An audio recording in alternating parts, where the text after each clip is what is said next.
kinds of fun stuff today. We got giveaways. We've got really great movies to cover. Still kind of in the trailing off of Oscar season. And Tim, by Jove, the Writers Guild did it. Yeah. They stood in there and they did not blink. The agents blinked for 6 days, or they bluffed.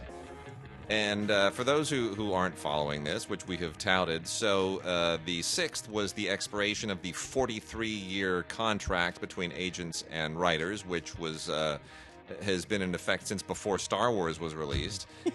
And it's kind of weird, right? Every 43 years. I just can't.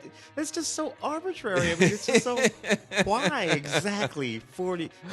Well, because once upon a time, they just figured, you know what? You're not really. All you're really doing is being agents. We'll just make it really long. What's the point in renegotiating this? What's going to change? Well, since 1976, everything changed. Well, yeah, but why not 40? Or 45, or even 50.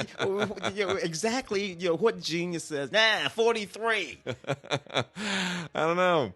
But in any case, so that expired on April 6th, and with like 90 minutes or 2 hours left before the expiration, the agents begged for another 6 days to come up with something, and then what they came up with was just more of the same. It was a bunch of junk, and the writers said, yeah, not so much.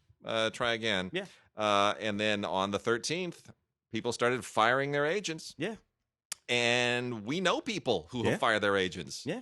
I mean, all my name screenwriter friends were like, yep, done. Here it is. Yeah, it was always in their interest to make sure that their agents were serving their interests. And for years, that hasn't been true. These agents have not been serving these writers' direct interests for a long, long time. The offer on the table was, okay, here's what we'll do. We'll keep packaging. We'll keep the packaging fees, but we will now share 0.8% of our packaging fees with you.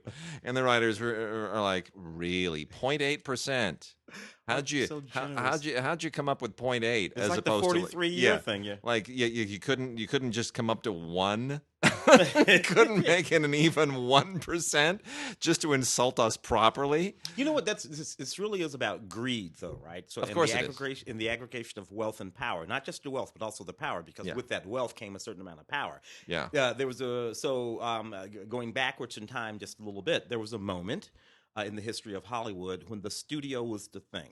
Yeah. The studio and the studio boss were the thing. That's right. Agents were important, but actors worked for studios and worked for and the studio when they had contracts, when you were contract players and directors, and the studio owned you. And along came all kinds of legal situations. Olivia de Havilland. Yeah, Olivia de Havilland. and the studio system fell apart. Actors became sort of the thing for a while there. Yeah. So you had the sort of powerful actor and perhaps their agent. And then the truly powerful agency situation came in. Mike Ovitz and all those guys in the heady days of the late 80s and early 90s, where the agencies became the power brokers in town. Studios became distributors and sometimes financiers of films. But it was the agencies that really had the power, particularly to put movies together. Yeah. And that's when all of this began. Yeah. And it's been going on for close to 30 years now. Well, it's the thing that is most galling to me is that, and to the Writers Guild too, was it right when they were having these negotiations, Endeavor, the parent company of William Morris Endeavor, WME, was actually still moving forward with their talks to have a public offering. And the Writers Guild said, wait a minute. You're not serious in these negotiations, because if you become a public company, now your first responsibility is to shareholders, not to your clients. We want you to work for us, not for shareholders. We're not going to become just an asset in a basket for some hedge fund that wants quarterly earnings reports. Yeah. So these are the stakes. The agencies are saying this is going to create chaos in the business. And the funny thing is, I have talked to people with the MPAA. I have talked to people who are in the upper echelons of the studios. I have talked to people in the at IFTA, the independent equivalent of the MPAA, who runs the American film market and represents all the independents. I have talked to people who are DGA members. I've talked to people in the Producers Guild and in SAG. I've had casual conversations with all these people, with rank and file Teamsters and editors, local members. I mean, all of them. And 201, Without exception, every single last one of them says, I hope they wipe the agents. Every single one of them.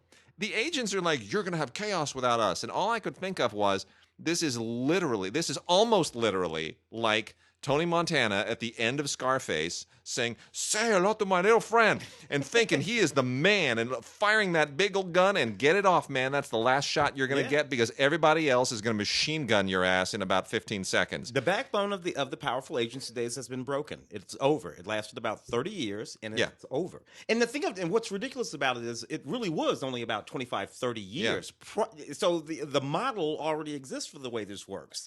You're an agent. You get 10% of your clients of what you get for your clients. The way you make more money is you get more money clients. You get more clients and get more money for all of them, and your wage goes up. That's the way you make more money, and it doesn't have anything to do with being in the movie. Producing and owning business. No. They just decided that because they controlled a lot of talent and had a lot of power, that they could reinvent the business model. And it's not a business model that can be reinvented or should be reinvented. It needs to stay as it always was. They got away with it for a while. They did. You know, and frankly, it was the thing that just sort of creeped up on us because for a while there, we were all sort of enamored of these power agents. What was that movie Kevin Spacey made? Swimming with Sharks. Swimming with Sharks, yeah. Middle 90s, early 90s, whatever it was. Yeah. And that was sort of the shape of these things. The thing of it is, he's the hero of that movie. You had Swimming with Sharks. You had Entourage. You had for a brief moment the Jay Moore Show Action. Oh yeah, right. Yeah. We were sort of glamorizing in a mafioso kind of way. Exactly. This particular agent attitude, like, oh, look how badass he is. And then people realized, oh yeah, no, he's kind of a jerk. We're not gonna, no, I don't think I like that guy and anymore. Through him, I look like a jerk as a client. You know, that guy makes me look like a jerk. So it's a new world. It is, and it's quite interesting. It's going to be interesting to see where it all goes. I think it has to go to the courts. It's going to have to go to the courts, and the old MCA ruling is going to reflect poorly on them. And again, I thought, the people at Endeavor, this is where I wonder, when people get to be that powerful and rich, you assume that there is a certain level of smarts. But there isn't. Money will make you stupider than anything. Yeah. Money and sex make people stupid. Yeah. When that's just the desire for those two things will make you stupid. Yeah. That's a lesson from the DigiGods listeners. Yeah. Money and your thirst for money and your thirst for sex will make you do stupid things. Never truer words spoken. You know what's interesting about this though? It is a moment, one of the few, frankly, in Hollywood where the power has accrued back to the talent. Now, during the halcyon days of sort of like late 80s, 90s, 2000s, talent in terms of big movie stars. Yes. That talent, the Tom Hanks and everything. But this is the first time writers... The reason this works out well is because writers control the material. Writers always get crapped on, so they already have a chip on their shoulder. And, everybody's always like, oh, yay, look at the actor, and it's a director's medium and a hotshot producer, and there's a writer somewhere going, but I wrote it. Yeah. I wrote it. Hello, I'm here too. Yeah. I may be kind of an obese, little, hairy, unhygienic guy sitting in a closet somewhere who doesn't like the limelight, but I'm part of this too. And writers are kind of sick of that. Yeah. So they realized that the root of the whole packaging scam was the material. If you take the scripts away, you ain't got nothing to package. Exactly. There's nothing there. Exactly. That pulls the whole thing out by the root. It's about time. It's about time that writers started to matter again. Yeah, I agree. It's not all done yet, but it's never going to be the same. Well, this is a couple of writers saying this here. But it's true. Yeah, it is. It is. So, in other news, we haven't had any listener mail for a long time. We haven't really solicited it because we have the CineGods page and the DigiGods page where people can start conversations, and we answer and we participate in all that stuff. But you can always email us at gods@digigods.com or gods@cinegods.com. And we had an email here from Jason Lair, who said in one of the last podcasts, you mentioned that you've been listening to podcasts following this packaging fees issue. I would be quite interested to know which ones, if you could send a link or just a name, and I'll look it up on iTunes. And while I know there isn't any actual news, what's your guess about a possible Blu-ray release of Jim Cameron's The Abyss? Thanks, and keep up the great show. So first on the Abyss thing, there isn't any. Presumably, there is a... he's working on it, but he's doing so many other things with, the Avatar sequels and everything else. It's I'm sure on the back burner. So we'll see it at some point, but who knows when. The podcast I referred him to with respect to this, all the stuff that's going on with the WGA and the ATA and all that, is the Script Notes podcast, which is hosted by John August and Craig Mazin, both of them A-list screenwriters. John August is in the news again. He's been hired to write Summer Loving, the prequel to Grease, which I cannot endorse in any fiber of my being. Grease doesn't need any kind of a prequel, but nonetheless, it's Script Notes, and you can go to johnaugust.com/podcast, johnaugust.com/podcast, and that's where you can find Script Notes, one word, Script Notes. And it's a podcast that they've been doing on a weekly basis since 2011, kind of like ours. And I don't know how they have time to keep writing scripts, too. But anyway, it's a good podcast, and there's a lot of good stuff on it, especially with respect to the current situation. So I'd recommend that. Also, got an email from LIII, one of our longtime listeners, which he kind of copied us on all of his complaints going through the new Criterion Collection streaming channel, which is now launched. It launched like the day after the Writers Guild and the ATA, the agents, had their little extension. And we're curious. Please email us at gods@digigods.com or gods@cinegods.com and let us know what your experience is. He was having some buffering issues, Al was. And it seemed to be intermittent, might be related to his ISP, but he was saying that he went onto YouTube and some other streaming channels that did not show the same problems. So I've been playing around with the Criterion channel now for about the last 5-6 days. I'm loving it. I'm not having any problems, but I'm watching it on Apple TV, and that app works beautifully. Also have an app on Android TV that I've been playing around with, little less robust, but I have fast internet, so I'm not necessarily a perfect trial case. But I'd love to know if anybody else out there is trying it and how it's faring. And by all means, if you're still within your trial month period and there are problems, let the people at Criterion know, because there are a lot of kinks and technical glitches that it sometimes takes time to work out. Filmstruck didn't really work out its kinks for about 3 or 4 months, and a lot of these services really are just using platforms that somebody else wrote, so they have to make a lot of their own adjustments over time, and that has to do with traffic and subscribership and other things. So let us know, gods@digigods.com or gods@cinegods.com, and use those same 2 emails for our first giveaway. Send us an email to gods@digigods.com or gods@cinegods.com and put Bumblebee in the subject line.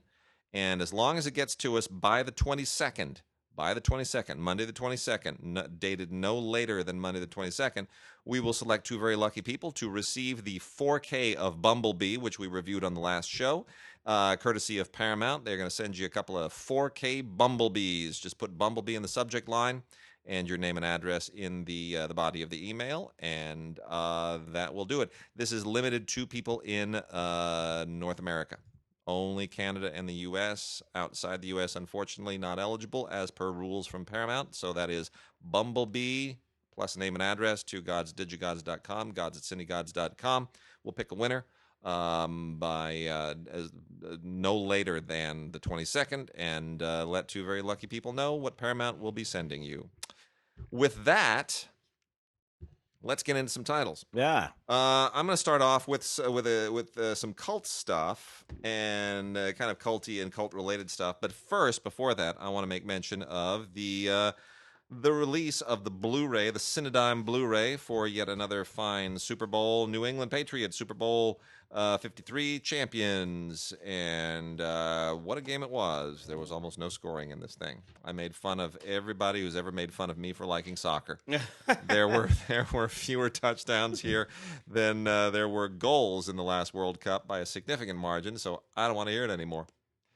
Don't want to hear it anymore at all. It wound up being a 13-3 victory. Is that like the lowest Super Bowl score in history? Oh, dude, I quit watching football in 1987 after Doug Williams won. I remember that. Yeah. Redskins. Yeah. I remember that game. Yeah. That was a good game. I tapped out. That was good.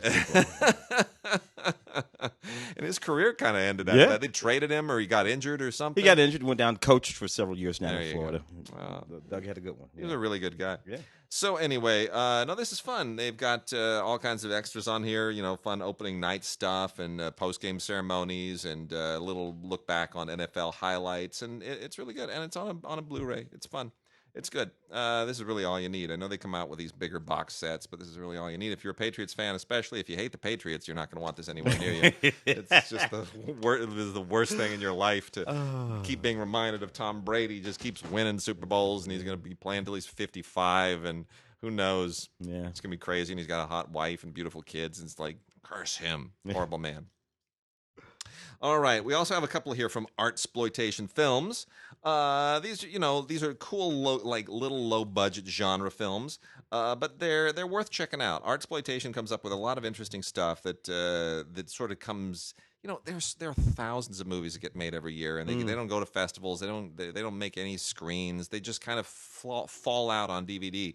And it's worth checking out some of them. They're fun. There's some really interesting ideas. These people call together a few bucks, and they're able to really stretch a buck and do some things. Somebody by the name of Bobo Cox, Kox, is the writer and director of The Man with the Magic Box. Mm-hmm. And it's funny because the tagline on this is a stylish Orwellian Gilliam sci-fi thriller. So we've combined Orwellian with Gilliam. And it's not Gilliam-esque or Gilliamian. It's just Gilliam. Like his name is now an adjective. Yeah, it's like that, dude. All right, fair enough. It's kind of weird, but there it is.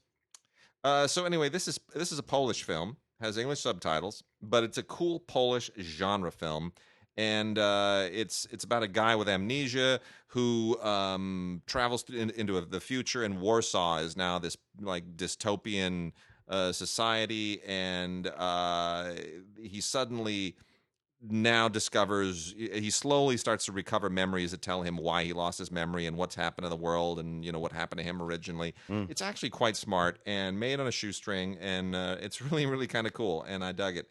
So it's worth checking out. It wasn't ever going to make a festival anywhere or anything else, but check that out.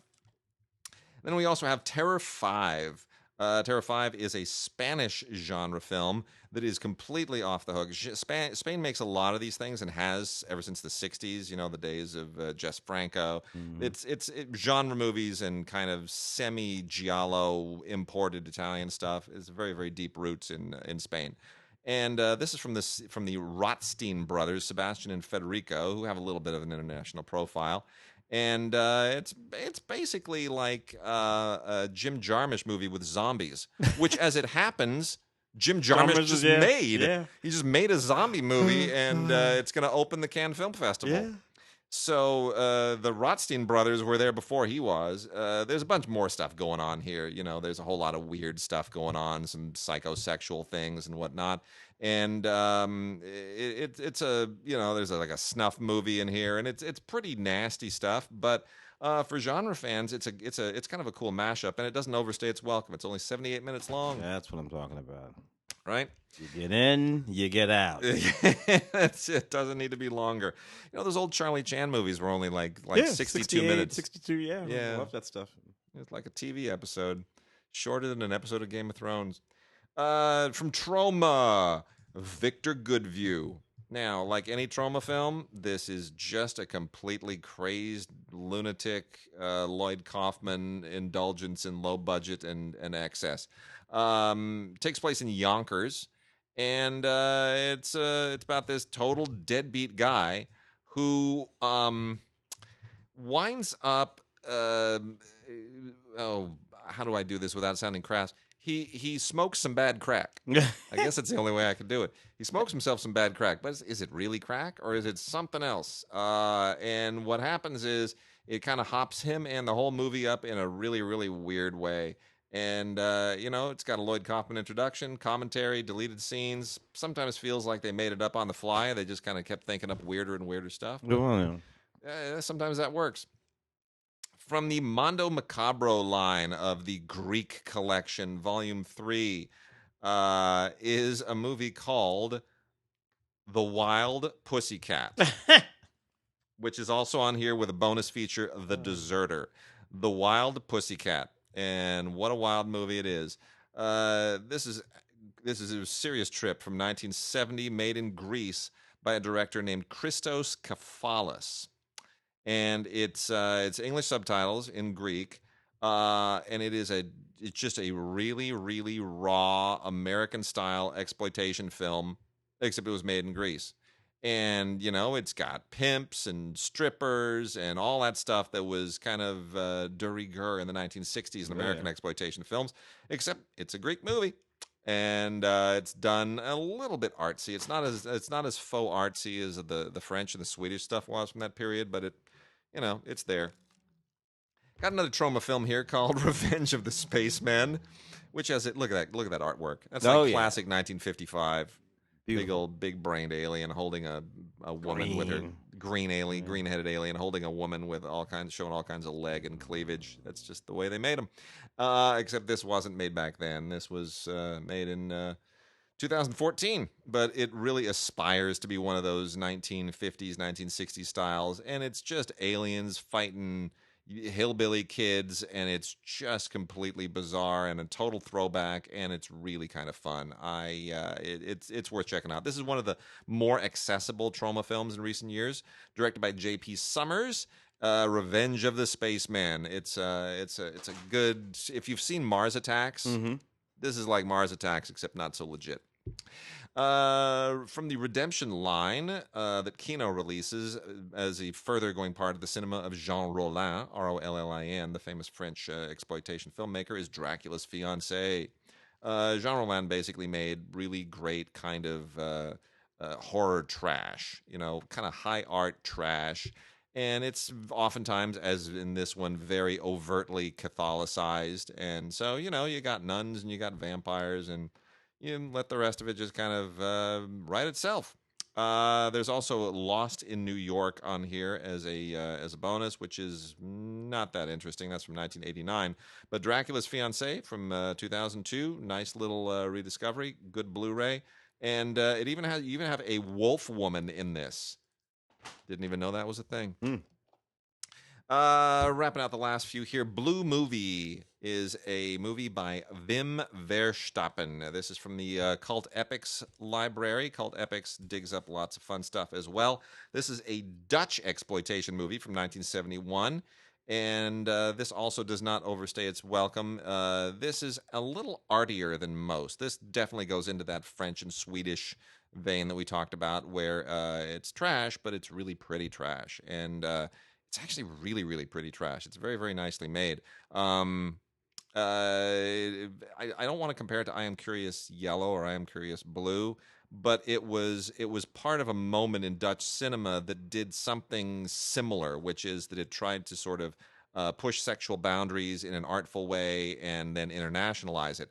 But here is what makes this so interesting. From 1971, do you know who the cinematographer of Blue Movie, this nice trashy little Dutch nudie, was? Take a stab. Let's see. Let's see. Who are the great ones working around back then? You might know him as the director of Twister. Really? Jan de Bont. Jan director. Jan, the cinematographer. Jan was the cinematographer. Yeah. Jan was the cinematographer for years. Yeah. And it Speed. Jan and was Speed. That's what makes it artsy. Is that Jan is he's saying, I'm going to make it look like a real movie. It's not going to look like pornography. I don't do pornography. Jan has that. That's a terrible impression, by the way. But he's. I haven't thought about Jan in years. I know he all those guys kind of. They had their big blockbuster moment, and then they went away. And that's Jan and Verhoeven and Wolfgang Petersen, Yeah. all those kind of imported Euro big budget blockbustery guys that just made all those big obnoxious movies. Yeah, yeah. They just went away. Yeah, came in. I mean, Verhoeven's still doing a thing. Wolfgang Petersen hasn't done anything in years. Yeah. Doesn't want to, apparently. Last three here from Severin, Invasion of the Blood Farmers. This is on Blu-ray. This is a 1972 classic, only 77 minutes long. You could watch all these in a whole day. Has a commentary with director Ed Adlam and his actress, and moderated by an author who's written a book on some of these kinds of films. A bunch of other little interviews. Fred Elms, I should point out, David Lynch's one-time cinematographer, who my wife had worked with, does also an interview here and talks about this stuff. But here's the thing: this movie is called Invasion of the Blood Farmers. Tim, artwork. Yeah. Right? Yeah. Yes. Murderous Farmers. What is one that I remember with years ago where it was one of those movies? I think it was. I'll have to think of it. They were growing human beings. They would catch the human beings. They take them. They plant them in the backyard. I'll think of it. Oh gosh, I've seen that. Yeah, it was just the What is that thing called? No, yeah, I'll think of it. I couldn't remember the title. Well, anyway, this movie was made for $24,000. Nobody got paid. They literally, in the notes for this thing, they tell you the cast was paid in beer. Invasion of the Blood Farmers paid its cast with beer. And it is schlocky, it is bloody, it's hilarious. It is truly hilarious. And the thing is, they scanned this from the original negative, and it looks better than I think it's ever looked ever. I guarantee you. The first print of this that went to a theater was probably scratched to hell by the time it went through the projector once. So you're seeing it. You're seeing it probably as good as it's ever going to be seen ever. Anyway, it's quite funny, and an early work by Fred Elms, who would go on to do a lot of great stuff for David Lynch. Really talented cinematographer. Also from Severin, Next of Kin, which is a lot more legit. This thing's actually won some international awards, and kind of deservedly so. This was made in 1989. This is more in the Omen/Exorcist realm of supernatural horror.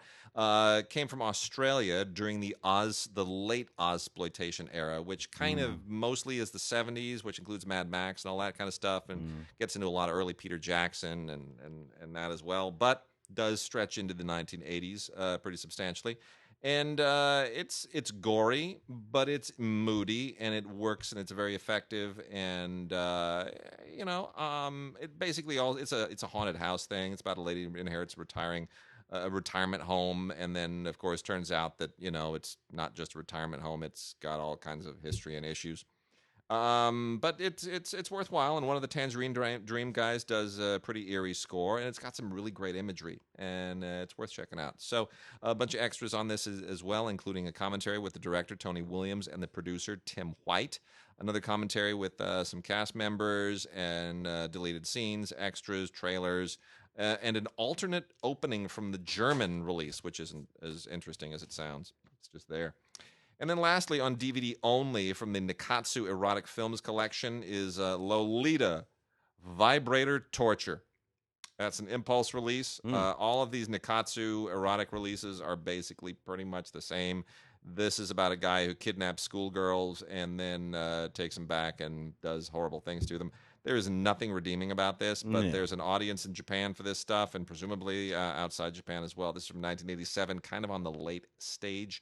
The late end of these Nikatsu things, but, kind of sick stuff. I mention it only because I am a river to my people. And I know there are some really deranged listeners to this show that will appreciate it, but I can't really recommend it. It's a genre for a reason. Yes, it is. It's a genre for a Yes, reason. it is. All right, Tim, let's burrow into some new movies. A few new movies. Let's start. This is interesting because I just noticed the cover of these two DVDs. The Steve Coogan, John C. Reilly film, Stan and Ollie, which I think, end of the season, the award season, people, and there was some good stuff in this movie.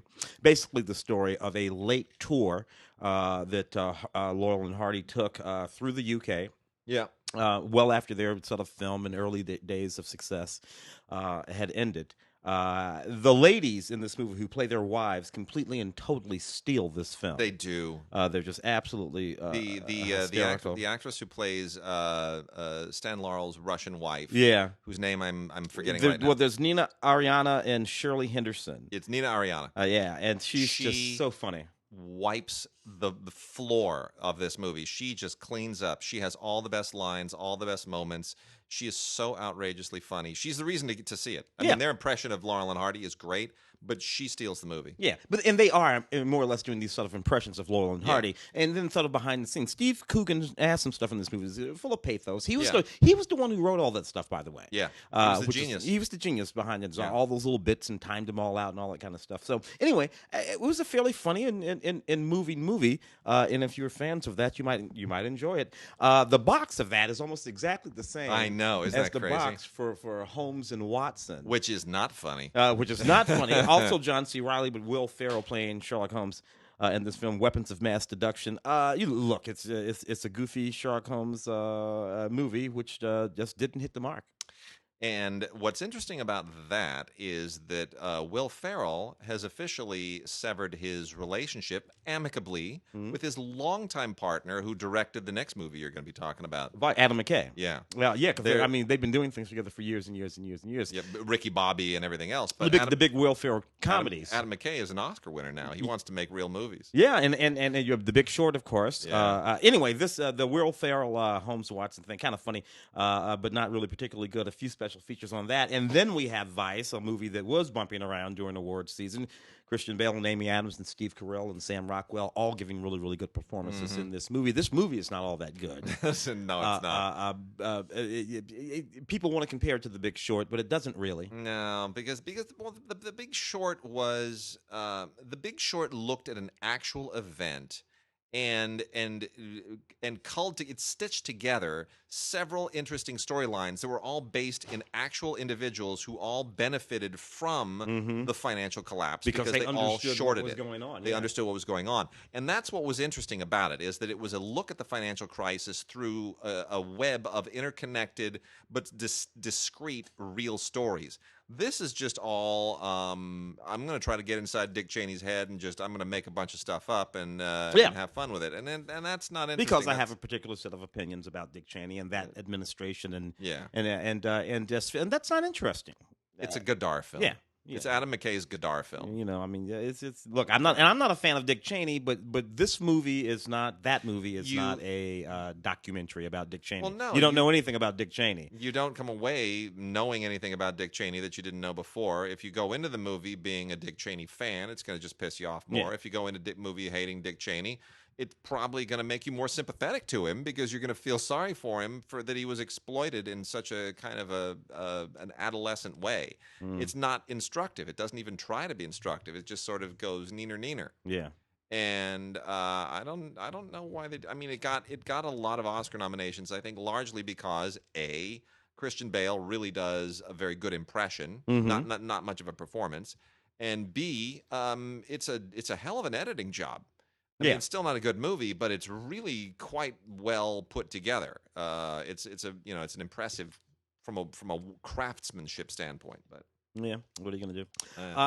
Welcome to Marwan. Man, this movie really tanked so hard. This movie lost $60 million. I know.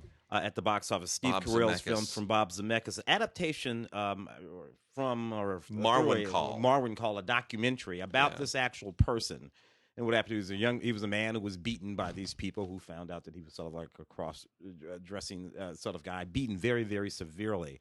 He was a photographer. And in order to deal with that, he created this sort of psychological and actual physical little universe where he would go into. And he built all these little things and took pictures of them with the dolls. This movie portends to take us inside his mind where all of these things sort of come to life, sort of, as little dolls. And it's my problem with this is that Bob Zemeckis, who is a very talented director, let's remember Bob Zemeckis, had his heyday in the 80s, and then he devolved into all of this motion capture nonsense. which he thought was like the 80s, new 90s, thing. yeah. It was And with the Polar Express and all the rest of that nonsense. Beowulf. And, It's horrible. And then he couldn't nobody really caught his vision for all this motion capture stuff. So then he came back and he made Flight. Mm-hmm. And you know what? Flight is a hell of a movie. Yeah, because it's a movie with Denzel Washington and other human beings. And a script. Yeah. And it's not all about the effects. The crash is the least interesting thing in that movie. Yeah. I mean, he clearly has fun with it, but once the crash is out of the way, there's no more CGI. There's no motion capture. It's just you got a great actor and you're letting him act and you're dealing with real issues and alcoholism and all this other stuff. And it's a hell of a movie. And now he reverted again. He looked at Marwincall and he didn't think, oh, this is an interesting character to explore. He thought, look at those miniatures. I can do something with that technology. I could bring mocap back, and I could mocap the hell out of all those little miniatures. And it's like that's approaching it the wrong way. Yeah. He had this deal with, I think it was HP back in the day. Oh, really? To create, because he did all of that stuff. Everybody else is working it. So anyway, this movie doesn't work at all. Marwincall, and there are a whole lot of reasons why. A Dog's Way Home, which is based on this novel, is kind of sweet. And you've got Dallas Bryce Howard voicing this dog as he makes his 400 journey. Gets it separated. It's sweet, perfectly lovely little sweet movie. There's no Benji. It's no Benji. I'm tired of dog movies where dogs talk and run away and make friends. Well, you know how I feel about they all do this. They're all the same. Okay. I mean, what's the audience for these movies now? Is there still an audience? Moms and little kids girls and that kind of thing. Whatever.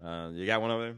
Yeah, we've got No Alternative, which is a relative. This is a kind of a surprising come from behind movie for me. I was vaguely aware of this in I think the early part of last year when it was around. It's directed by William Dickerson, who also co-wrote it. But it's an interesting 90s. It's funny that we're looking at the 90s as a period era. This is basically a look. We've had all these movies about the new wave scene in the 80s. Yeah. This is this is a coming of age film set in the grunge scene of the 90s. Yeah. Kurt Cobain and all that. All that stuff. And, it's about the starting of a bunch of teenagers and starting of a band right after Kurt Cobain has killed himself. And I remember that movie. Yeah, and he has that little sister, but the little sister wants to do hip hop exactly, and she starts doing hip hop, which is also a thing that was sort of happening there. But a little white girl doing hardcore rap. Bride of B. That's her hip hop name, Bride of B. And as kind of a snapshot of that moment in time and a certain musical moment. It's not bad. Yeah, it's really not bad. It's got it's got a cool little vibe to it. And then we also have MFKZ, which is an animated film. That was so weird. The little half alien kid. He's like solid black, and he has the little friend with the flaming skull head. Yeah, it's a little bit of an outrageous move from several different animators, but specifically the group Ankama Animations and Studio 4C. This is released by G-Kids through Universal, who's doing all the animation stuff. But basically, these are the people who'd done things like Tekkenencrete and the Animatrix, and they're kind of going a little bit out of control here. It feels like a resume piece. It feels like they're just going really, really overboard to say, we can do this. This is our style. And they're out of their element. These are a bunch of French and it's a hodgepodge. And this is a movie that's set in a sort of like urban American environment with kids who are supposed to be like ostensibly black and Latino, but they're not because they're half alien. It's a thing. But there's some good voice work on here. Giancarlo Esposito, Michael Chiklis, Danny Trejo, and my favorite, the RZA. Yeah, Glass. So, tell me how do you feel about? So here's how I this feel whole about Glass trilogy. I don't think it was a trilogy. It wasn't a trilogy. It wasn't a trilogy. Was he thinking about this movie 20x years ago when he made? No, Unbreakable. He wasn't thinking about this when he made the last one. Even Split. No, he wasn't. He made Unbreakable, and then he made Split for Blumhouse. Yeah, and then he thought, hey, I'll bet I could connect those two. I'll pretend it's a trilogy. I'll write a new movie and I'll just insert the Split world into the world of Glass and Unbreakable, and I'll get Sam and Bruce to come back and reprise their parts, except it'll be really, really low budget Blumhouse, and it'll be boring and drab, and it'll complete. Look, I didn't want a sequel to Split. I wanted something that returned me to the universe of Unbreakable, which Unbreakable. this does not do. Yeah. It does not do. It's if you like his movies, you like Unbreakable. You really like Unbreakable. That's where it kind of all comes It's together. my favorite M. Night movie. By far. I mean, the Sixth Sense it's fantastic, but it's one watch. But yeah, that's it. Once you know the gimmick, you're done with that. You're done. But Unbreakable, though, there is a universe there. I can watch that over and over and over. Which one can imagine. Yeah. And it's a dramatic film, too. It's not an action. That's the thing about Unbreakable. People make the mistake of thinking that it's an action genre. No, Unbreakable is a drama. It's drama, as opposed to Yep. this. Anyway, this is Glass, of course, ostensibly the third installment in that trilogy, but it really isn't. 4K Ultra, all kinds of special. This is a 2-disc set, all kinds of stuff, including alternative opening and deleted scenes on this disc. So for people who are fans, and want to get into the universe, all kinds of great stuff on here to be had. I still feel that universe is viable. I think he can revisit it again. I think he can expand on it, but he's got to get away from the Blumhouse thing. He's made this unholy alliance, this Faustian bargain with Blumhouse. He's done 2 of these little horror movies with Blumhouse. And he kind of owes them because they gave him a chance to go low budget and to make some movies that made money again, as opposed to this, getting out of his element. They've disciplined him a bit, but that's not the thing. It's got to stop. It's too much. So Patrick Stewart plays Merlin in this weird kind of Arthurian version of Spy Kids called The Kid Who Would Be King. It's okay. It's on 4K for some reason. I don't think kids really care about 4K, so I'm a little surprised that this came out of Fox on 4K.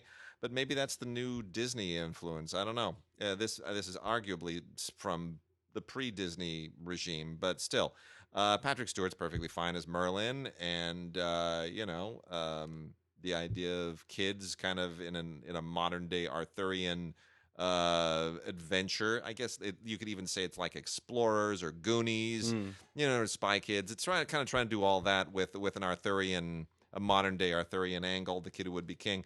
Look, they're cool kids, and it's fine, and it's competently made, but ultimately it's really rather silly, and it has a bunch of featurettes, and it's not that interesting. Movies Anywhere, if you want to add it to your Movies Anywhere library, if your kids actually do love it, but otherwise I would say rent it first, see if you're interested, and if you just got to have it on 4K, The Kid Who Would Be King. If you just got to have it on 4K. A couple from Breaking Glass from the LGBT community. The first one is really terrible. It's called Devil's Path. It's just this goofy movie. It could have been better. It's set in the early 90s on this trail in this wilderness park where gay guys would go cruising. All the gay guys go, walk after this trail. You can cruise other gay guys for sex and whatnot. This particular instance, on the trail, there's a serial killer, or at least something dark and sort of menacing on the trail. There are victims. People are going missing. These 2 guys find themselves being stalked and then eventually chased by whatever it is that's in the woods, killing all the gay guys. That in and of itself is actually sort of interesting. It's fine. It's different. This movie is so full of such dumb dialogue and stupid plot holes and people doing ridiculous things, retarded conversations. That happen that it just makes it a mess. You have a perfectly decent idea for a movie, and then you make a mess out of it. Nevertheless, it features the audio commentary by the filmmakers. Now, the other one from Breaking Glass is called Honeyglue, and it's really, really just a perfectly lovely, sweet film about this woman who finds out that she's got about 3 months to live, and she pulls the string on her ordinary life, hooks up with this sort of a gender-bending transvestite guy, and they go on an adventure together. And it's just as beautiful a movie as you ever would want to see. It kind of reminded me of Motorcycle Diaries, if not even an older movie. A wonderful, what was the name of that movie? Oh, it's nice. Whoopi Goldberg and Boys on the Side was the name of that movie. I remember that. Yeah, it was just lovely, sweet movie. She finds out she's HIV positive and all that kind of stuff. This lives right in that zone, and it's a beautiful movie, wonderfully shot, beautifully acted. A lot of faces of character actors that you will know in this movie. Bonus features include some deleted scenes. James Bird directing Honeyglue from Breaking Glass. Got a couple. We're going to go to some classic movies now, or some other recent stuff. But the most important stuff I want to get right into here, and this is not classic, but one is recent, one is new, and one is semi-recent. Both of them from Cohen. Full disclosure, we've done audio commentaries for Cohen. Tim and I have. We like the people at Cohen. They're sharp and they have a great library and great taste. And in 2017, they released the Aspern papers from the Henry James novella. Most of the Henry James stuff typically on screen has been associated with Merchant Ivory. They did a lot of that in the 70s and the 80s. But there are a few that obviously were made later and outside their purview and continue to be made. And you know what? This is actually really quite good.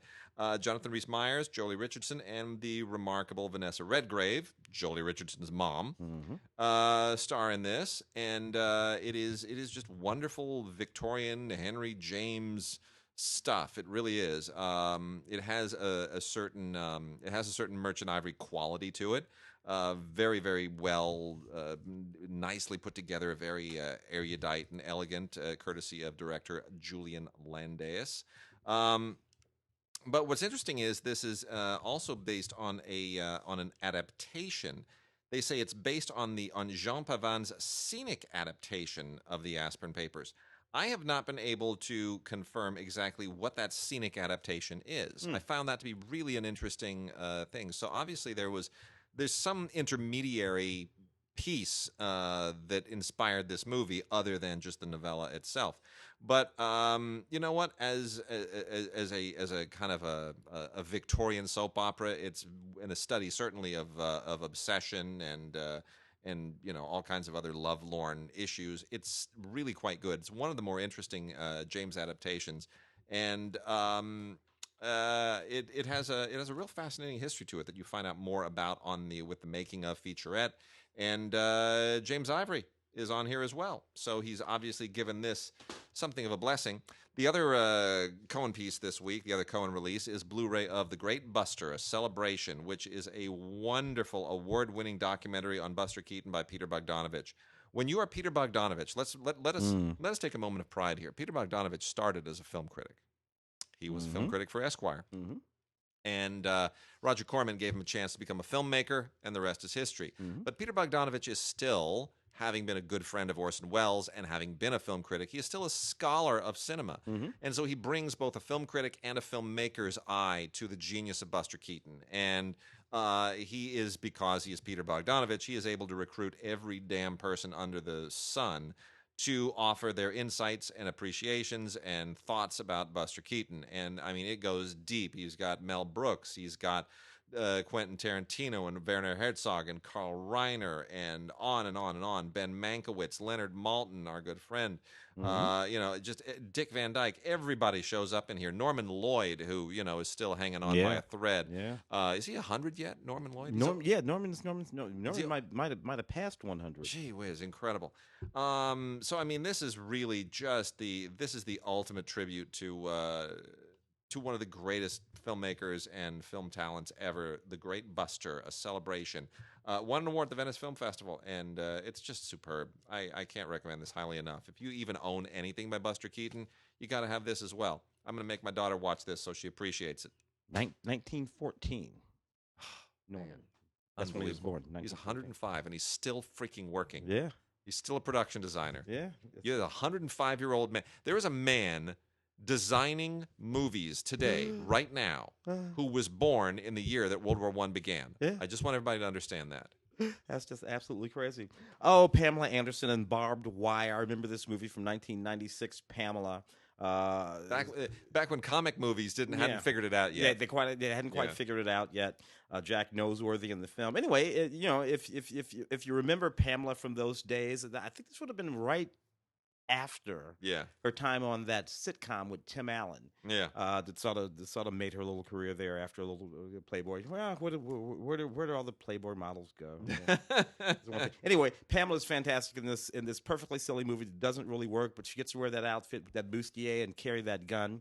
And ride that motorcycle, and you can't really go wrong with that. So what the heck? Not much on here by way of special features. Roger Ebert liked that movie back in the day. The Rundown, which featured the Dwayne The Rock Johnson, when he was still just The Rock, and Sean William Scott.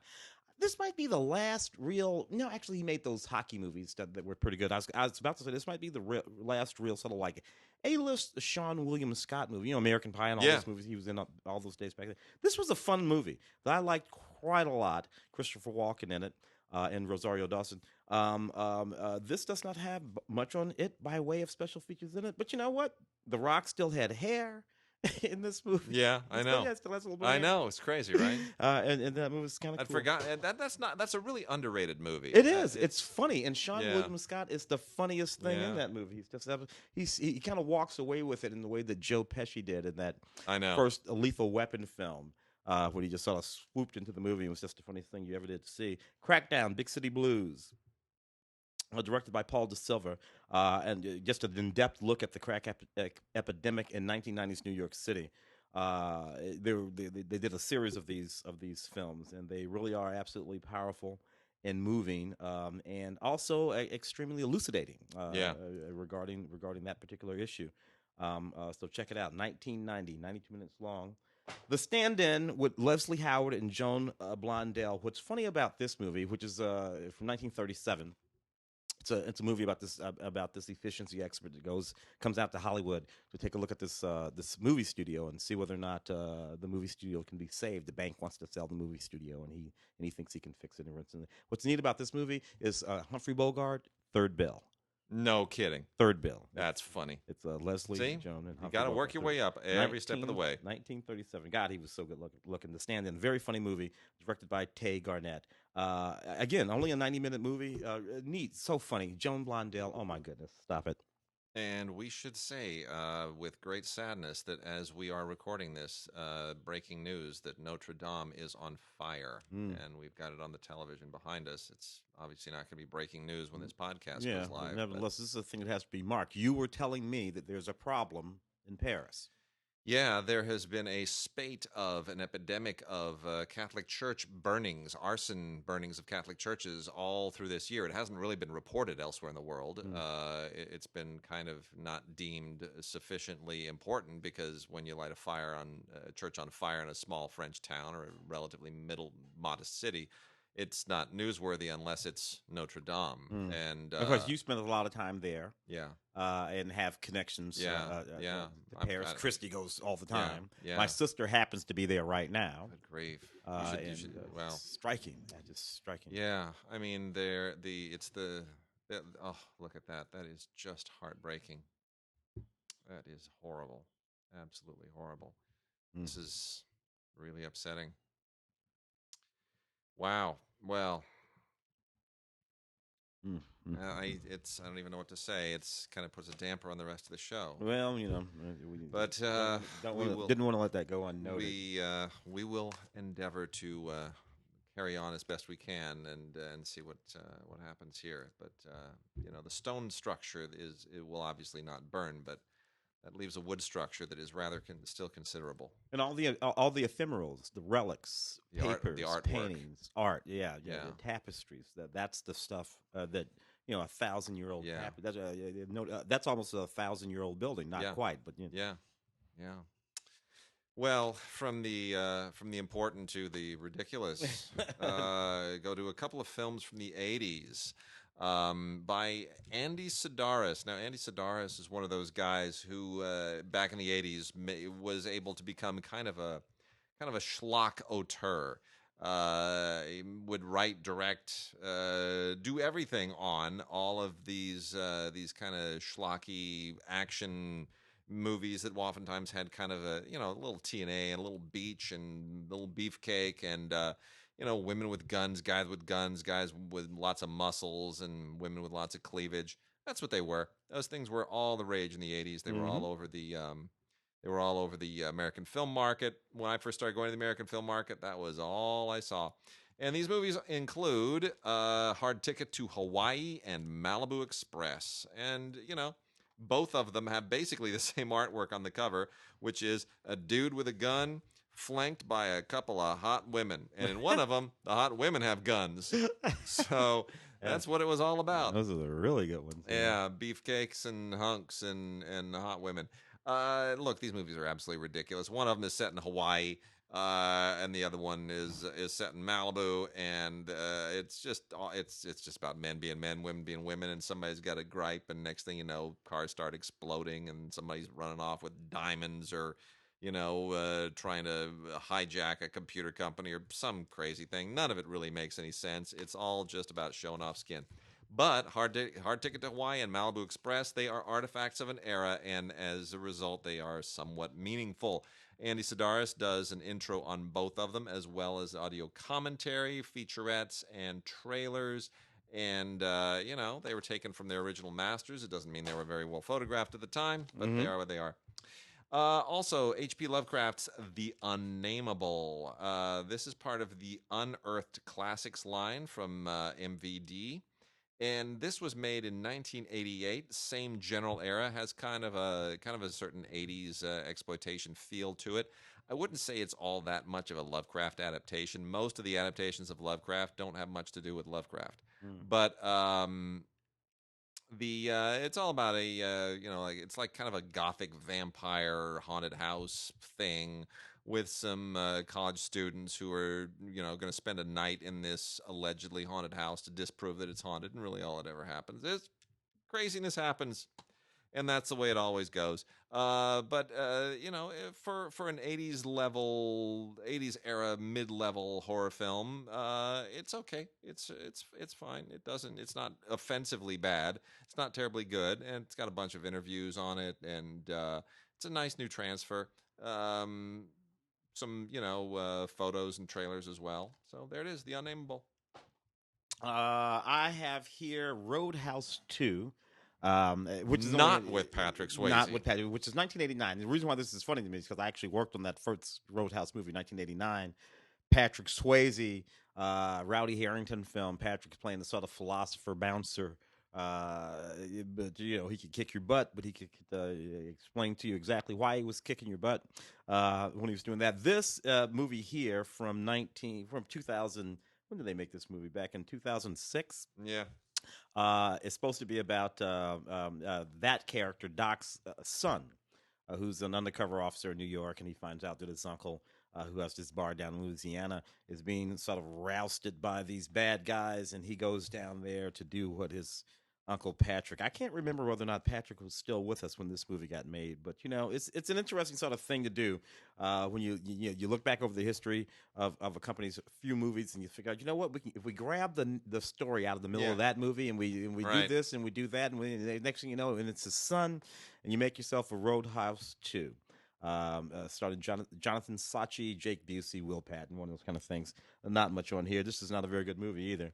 But I did enjoy that first Roadhouse movie. That was a lot of fun. The first one was good. Yeah, for sure. Joe Camp's Benji off the lease. Benji is back. They make these Benji movies. I think the original Benji movies goes back to the 70s, if I'm not mistaken. Maybe like the middle 70s, that very first Benji. Yeah. That family of filmmakers, every so often, they get out the camera and they find themselves a little dog, and they go out and make themselves one of these Benji movies. I did not see this movie, but I remembered reviewing it being reviewed on the show with Christy Lemire, who has a little son, of course. And I remember her saying very specifically that her son loved this movie. Really? So we're going to go ahead and take the recommendation of that. Okay. I'll if Nicholas says so, then I'm on Team Nicholas. Let's go with it. Sure. Audio commentary from the director and the producer and the composers and a few other people. We're gonna do a giveaway. We have one Blu-ray to give away of The Whole Wide World, and this is a very special movie. This is our first coverage of a title from Multicom. So I want to give a little shout out to Multicom, who we now have a relationship with. Multicom also runs The Archive and The Grapevine, which you should know about. The Archive deals with unearthed, salvaged, discovered, and restored Hollywood independent films and classic television programs. And it's a channel. It's a streaming channel dedicated to aficionados and lovers of all things classic Hollywood. Everything from Boris Karloff to John Wayne and on and on and on, right to the present day. And the Grapevine is primarily focused on documentaries and unscripted shows and TV specials and reality-oriented stuff. So they are an up-and-coming company, and The Whole Wide World is a great get for them. The Whole Wide World was a Dan Ireland movie. that basically brought Renee Zellweger to the world. Mhm.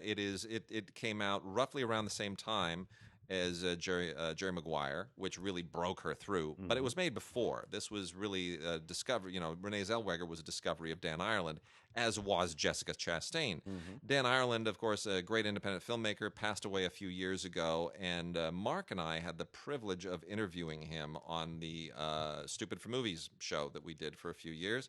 And he was a wonderful guest and just a delightful guy, and really just a pleasure to talk to and know. And it's such a huge loss that he's gone, but he leaves a great filmography. And The Whole Wide World is really one of his very best films. It's on Blu-ray, and it is the story of the romance that a young school teacher had with Robert E. Howard, who, of course, was the creator of Conan the Barbarian and many Mhm. other great pulp novels.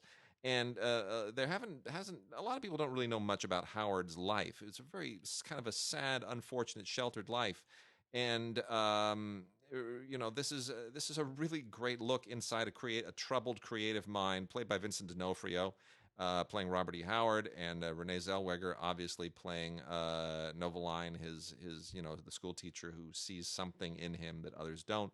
And it's a really sweet period romance with all kinds of great edges to it. It's on Blu-ray from Multicom, and we're going to give one away. Send us an email to gods@digigods.com or gods@cinegods.com. Put the word world in the subject line and your name and address in the body of the email, and we will, by the 22nd, choose a very lucky winner, and courtesy of Multicom, send you a Blu-ray of The Whole Wide World. But really, it's a wonderful movie. Renee Zellweger came on strong in Jerry Maguire as a romantic, cute girl opposite Tom Cruise. Mhm. There you go. And You Had Me at Hello. Everybody knows that. Yeah. But what she does here is she's playing a character. She's not just being a romantic lead. She's not just kind of borrowing from Tom Cruise's glow. She's got the period on. She's got everything there. You see the actress who would eventually go on to win an Academy Award very clearly emerging. She's just absolutely wonderful. And so is, frankly, D'Onofrio. Brings a lot of pathos to a very kind of troubled and disturbed guy. Right. So, Well, the velocity of Gary, yeah, right. D'Onofrio, and Yeah. Dan Ireland's the film Yeah. after that film, as a matter of fact. Yeah. Selma Hayek, early Selma Hayek. No, no, Thomas he Jane, did Lolita, so many yeah. he did so many really really fine movies, and it's just so sad that Velocity he's of not with Gary. us anymore. Living Proof was a movie he made in 2008. Jolene was the Oh, movie Jolene, yeah. where he discovered Jessica Chastain. That was her first film, 2008 as well. So very sad, but a great movie. All right, here's a couple from Arrow. I'm gonna give you. We've got Franco Nero in Keoma. He did not only do Django, and this is kind of a similar sort of a thing. It plays a half-breed gunfighter after the Civil War who's just being a badass, and that's what it is. It's directed by Enzo Castellari, and it is yet another spaghetti western in the same vein as Django. It's basically a Django movie that's not called Django, and it's got Woody Strode, and it's got I'd say it's mid-level of that genre. Lots of extras, as we are getting from the Arrow right now, really loaded up with interviews and commentaries, and the commentary. There's one commentary track here with spaghetti western scholars. It's very very very good. And then obviously all the international trailers. The film from Arrow that I was surprised to get, and I'm very excited to get, is Takashi Miike's Terraformars. Takashi Miike makes more movies than anybody has a right to make. He just keeps cranking them out. I don't understand how or why, but this is from 2016. Takes place a few decades from now, although the technology is not even going to be anywhere close to being realistic within the next couple of decades. And the ever eccentric, ever prolific Miike is here dealing with a science fiction scenario where we are overcrowded on Earth, so we're trying to now overcrowd Mars. And there's a problem on Mars, which is that we have introduced cockroaches to Mars, Mm. and it creates problems because now the cockroaches have morphed, they've evolved, and what they've evolved into is absolutely ridiculous. They've like turned into, Transformers. It's just insane. It's a ridiculous idea. It's based on a manga. I don't know that it was ever turned into an anime, but it's really kind of silly and crazy and mad all at the same time in that classic Miike way. But you know what? It's a Miike film. It's worth checking out. It's completely bonkers. I had heard about this, hadn't seen it. It's mad. It's absolutely insane. A lot of interviews on here and some making of stuff as well. The Legend of the Seven Golden Vampires, which is actually just one of the most fun kind of goofy movies you could possibly ever think of. Basically, it's a Peter Cushing as Van Helsing. He travels to the Orient to help seven siblings, brothers trained in kung fu and the martial arts, try to kill the vampires that have taken their family home on the mountain. So we got a vampire movie set. Sweet. And it's Love just, it. it's pretty. Anyway, new 2K scan from the original film elements in an audio commentary from film historian Bruce Hollenbeck. It's just really, it's just a heck of a lot of fun. Martial arts and vampires, man. Can't go wrong. There you go. All about it. Superstition. This is a 1982 film. Most interesting because the producer was Mario Kassar. And Mario Andy Vanya and Mario Kassar. Those guys, Total Recall, all that stuff back to the 90s. So, this is kind of where they started with this kind of stuff. This is about a witch who was killed wrongly in the 1600s, and she returns to the present day being 1982, to wreak havoc on the descendants of those who killed her. A lot of fun in that particular way. Special features. I love the fact that they do these 2K scans from the original film elements with these. And an interview with the director, James Robertson, and the lead actor, James Houghton. Not bad. Got 3 criterions here. 2 from Jim Jarmusch, who obviously is hot again because he's got a zombie movie with Bill Murray and opening Cannes Film Festival. So they ever keen to the zeitgeist. Criterion has given us new Blu-ray editions of Night on Earth and Stranger Than Paradise. Stranger Than Paradise, of course, is the one that started it all from 1984. And remains a really cool, funky, low-budget, black and white indie from the 80s. It's sort of the quintessential 80s auteur indie. It is so Jarmusch. It's only, 89 minutes long. But there's also a Permanent Vacation is on here, which is his 1980 color feature debut, which is basically like a student film. But anyway, it's all really interesting. There's also Kino 84, a 1984 German television program with interviews and everything from, that really looks at both Permanent Vacation and Stranger Than Paradise. And a behind-the-scenes Super 8 film that Tom Jarmusch made of the movie's making. Really, it's fantastic. And the original audio commentary, of course, from 1996 with Richard Edson and Jarmusch. And then Night on Earth with Benini and a whole bunch of other people, Winona Ryder. This movie is equally bonkers. This is long, though. This is over 2 hours long from 1991. A lot of great actors in it. And this is when Jarmusch was able to sort of pull together a great cast from, he was now not an indie guy. He's now an auteur. And great score from Tom Waits. Great songs from Tom Waits. A really funny Q&A with Jarmusch in 2007 where he answers a bunch of questions that fans had sent in. It's really, really fun. And then there's a selected scene commentary from 2007 with Fred Elms, cinematographer. There's bringing everything back around. Bringing it back around. And then the third Criterion title here is Jan Nemec's Diamonds of the Night from 1964, which is one of the Czech New Wave films that really, really was extremely influential at the time. This includes Nemec's 1960s student thesis film and a short documentary from 1993 all about him as a filmmaker. This is really a beautiful, beautiful film. It is it's adapted from a novel that's about 2 boys who escape from a train that's carrying them to a concentration camp, and they escape into the woods. And what that journey represents, both literally and existentially, it's a really powerful film. It's just got beautiful, beautiful photography and really, you can't say enough about it. It is Diamonds of the Night by Jan Nemec, one of the great pioneers of the Czech New Wave. Wicked cool stuff. From 1985, I remember this film. It was actually pretty good, starring Sam Waterston and Kathleen Quinlan, along with the great Yaphet Kotto, Warning Sign. Oh yeah, which was all set inside this this facility, this sort of biotech, biochemical facility where they were making something, and then the virus got away, the bacteria got away, and they have to shut it down and close everyone off inside. It was one of those really clever ways to make a movie back in the day, and it's all about the people who get infected by this thing going kind of bananas and trying to kill everybody else. Sam Waterston has to try to keep himself and a very young Kathleen Quinlan alive. Very young Sam Waterston, too, for that matter. Interviews with the director and the producers. You got to let me borrow this one. All right, absolutely. Yeah, I'm working on a project. This will be useful, too.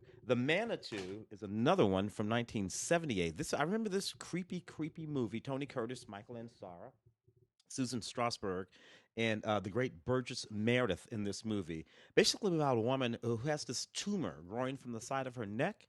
Yep. Except that the tumor turns out to be a 400, the reincarnation of a 400-year-old Native American, sort of demon who's going to grow out of her neck and is coming back as a reincarnated creature. This was one of the creepiest movies from 1978 in that sort of period of movies along these lines. All kinds of special features on this too. Again, including that 2K scan of the original film elements and audio commentary from film historian Troy Harwith and the executive producers of the film. So kind of neat. From who is this from? This is from Studio Canal. This is from Studio Canal. The Manitou. Great, good stuff. The Witches, starring Joan Fontaine. This is a really neat movie from back in the day. Joan goes off to Africa. And has an encounter with these witch doctors. She goes back to the UK and takes this job in this school. She feels like something strange is going on, and before long, a boy falls into a coma. She finds a voodoo doll, and you have this whole sort of really creepy movie about voodoo and witches and the wonderful Joan Fontaine.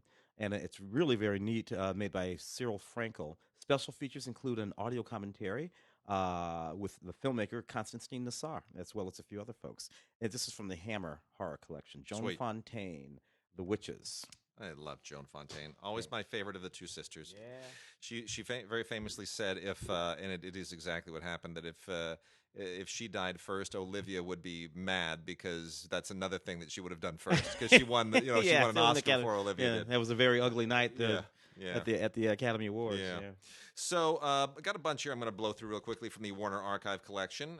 First off is Man from Atlantis. I'll tell you, Aquaman's got nothing on Patrick Duffy. Before Patrick Duffy was on Dallas, he was an amphibious human being on the series Man from Atlantis, which all started with this television movie in 1977. Yep.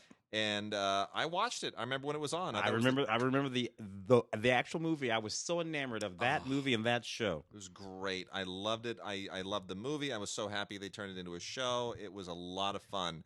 And he was so good. That was my discovery of Patrick Duffy. He just had such an interesting look. Yep. And loved the fact that he had gills and kind of webbed hands and the whole thing. It was just fascinating. It was a really good genre show. Yeah. And they did those back in the day. They would just pop up out of nowhere. Out of nowhere. Yeah. Out of nowhere. And sometimes they worked and sometimes they didn't. Oh, sometimes they'd be Automan. Yeah. Or Manimal. But yeah, exactly. But or like Kathy Lee Crosby in the original Wonder Woman, which didn't work, and then they reconfigured it with But no, that's great. And Victor Buono plays the bad guy here, and Victor Buono is just a great villain. He was a great villain as King Tut on Batman, and as Count Manzeppi on the Wild Wild West. And here he's basically just doing the same shtick, which is kind of also what he does in Who's Afraid of Baby Jane, or Whatever Happened to Baby Jane. He has a shtick, and it's a great shtick, and it's a lot of fun. Man from Atlantis, and it looks good too, really good on Blu-ray. Glass Bottom Boat, also on Blu-ray, which is a 1966 kind of a slapstick comedy with Doris Day and Rod Taylor and Paul Lynde and Dom DeLuise. It's a lot of fun. It's a really, really, really fun movie. And I'm so happy they decided to give this the Blu-ray treatment, the Warner Archive Blu-ray treatment. It really, really is a blast. Everybody just has a lot of fun. Arthur Godfrey is in this, for those who know who Arthur Godfrey was. Dick Martin. It's really, really crazy. It's a spy spoof, basically. But it's a spy spoof with a little bit of Mad World as well. So it's got some vintage featurettes on it, including Catalina Island, which is all about an island that those of us who live here in L.A. know very, very well. And then the last is Cleopatra Jones. Yeah, that's what I'm talking about. That's it. Max Julian wrote and Jack Starrett directed. And this is, it was not all... There were a lot of great black female action heroes in the blaxploitation genre. We think it's Pam Grier, but it's not all Pam Grier. No, there were others as well. Jean Bell and Tamara Dobson. Yeah. And Tamara Dobson just kills it here. Absolutely kills it. She is just so hot. The clothes are hot. The action's hot. It's a really, really it's just terrific. Taking down an evil drug trafficker played by Shelley Winters, who goes by the name Mommy. Shelley Winters playing drug mom Mommy. It's fantastic. It's the best. And Cleopatra Jones takes her on. Bong Soo-han, the great Hapkido master, does the action choreography here, and it's really, really good. It's a film that totally holds up. Of the blaxploitation era, this is definitely one of the better ones, and the ones that has a longer lifespan. It still looks very, very contemporary, and also really, really good performance by Bernie Casey, who does not mind letting a woman take the limelight. No. And then the last three, real quickly, which are DVDs only from the Warner Archive collection. A very early Mary Pickford talkie called Coquette, which was a UA picture at the time, now, of course, with Warner Brothers. And it's okay. Mary Pickford didn't quite make it to talkies with the same power, but Coquette is a decent film and historically significant. Also, A Woman of Affairs with John Gilbert and Greta Garbo. That is also a real oldie from 1928, very, very early sound film. Also has Douglas Fairbanks Jr. in a very early appearance here as well. It's a Garbo film, basically. You're watching it for her, her incredibly cool demeanor. And then Walter Houston in The Star Witness, which was a Warner Brothers Vitaphone picture roughly around the same time, a few years later. It's a pre-code film, 1931, directed by William Wellman, the great William Wellman. It's just a kind of a courtroom drama, which is perfectly fine. It's not brilliant, but it is historically significant just because of it being Wellman and Walter Houston, and the fact that it was based on I believe an actual incident. So I believe so. I'm not absolutely positive about that, but I think it was an actual event at the time. So anyway, there's that. I got a couple of old school sort of quasi black exploitation films, not exactly, but they're from the era anyway, including The Take, 1974, Billy D. Cool. Williams. Billy D. Williams in this movie with Eddie Albert and Vic Morrow and a bunch of great old actors from back in the day. Fantastic. Bad guy in this movie is being played by Frankie Avalon. It's a no. low-level hood. This cop, Billy D. Williams, played by Billy D. Williams, is chasing. Interesting other thing about this movie is set in New Mexico. As opposed to Harlem or, for that matter, Los Angeles, where most of these films were sort of set. A gritty little film. Billy D. Williams, real young in this movie. I think this was either just before or just after his turn as Gale Sayers in the television movie with James Caan, Brian Song. So he was sort of up and coming here, would go on to do Mahogany with Diana Ross and all that kind of stuff. So Billy D. Williams, he's sometimes the overlooked black male movie star of the year when we think about Harry Belafonte and Sidney Poitier and a few of these guys. Sometimes we forget about Billy.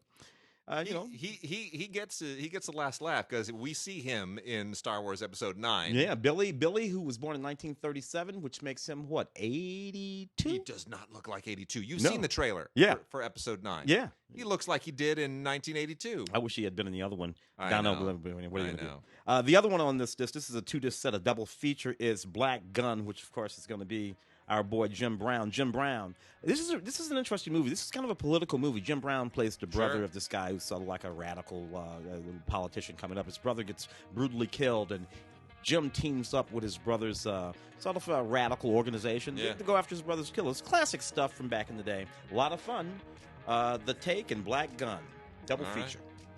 Well, with that, we are closing in on the end of the show now. So we will we'll pick it up again next week. Our hearts and our thoughts and our prayers and our very best wishes go out to the people of Paris, the people of France. Hopefully, this Notre Dame thing turns out to be. I'm hoping it's not sabotage. It's a tragedy no matter what. It may well be an accident. There was a lot of scaffolding around it, as there often is for renovations and whatnot. But given what's happened in France over the better part of the first part of this year, I'm afraid it isn't. We'll see you guys next week.